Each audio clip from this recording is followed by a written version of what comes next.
What makes a cryptid, well, a cryptid, is their lack of scientific acceptance. If Bigfoot were accepted as a real creature, I might just be out of a job. Well, I don't have a Sasquatch corpse, and those who do are unwilling to give them up.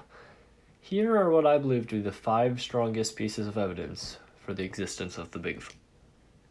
The first is all the sightings made by the Native Americans. Although the name Bigfoot wouldn't be coined until 1958, all over the United States, tribes of natives spoke of tall, hairy, bipedal creatures who lived in the forests of North America, with most of their names roughly translating to wild man. The next piece of evidence for the existence of Sasquatch is the thousands and thousands of sightings that still occur every year. While eyewitness testimony certainly isn't the best type of evidence scientifically or in a court of law, there are far too many sightings by experienced hunters, outdoorsmen and women, forest rangers, and public officials, even including our 26th president, Theodore Roosevelt, for these to all simply be lies, optical illusions, or mangy bears. That's before you even consider the fact that the vast majority of Sasquatch sightings go unreported.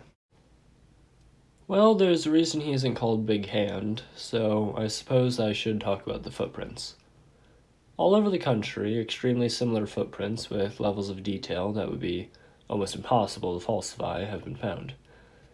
Now, I'm no expert on primate anatomy, but Dr. Jeffrey Meldrum and Dr. Grover Krantz are, and they are both 2 firm believers in the Sasquatch.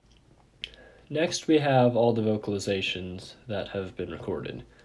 Now, a quick Google search will provide loads of noises made by these bipedal beasts.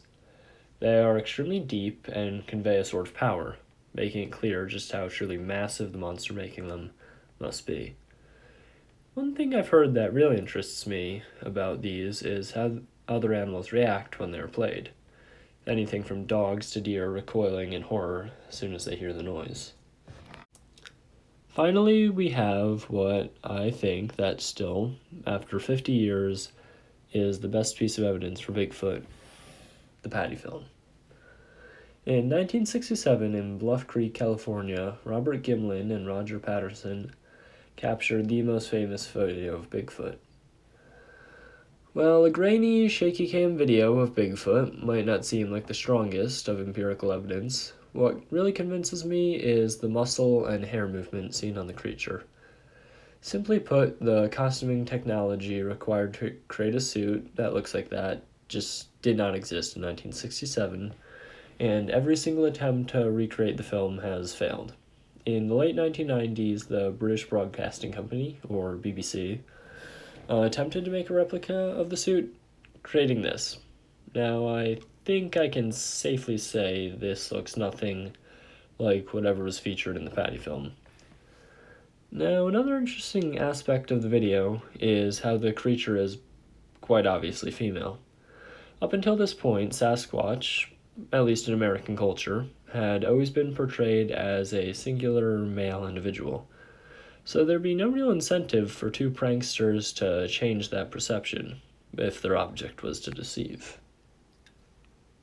Do you believe in Bigfoot? Or is the evidence just not there? Are you a hardline skeptic, or have I turned you into a true believer? Let me know in the comments section below.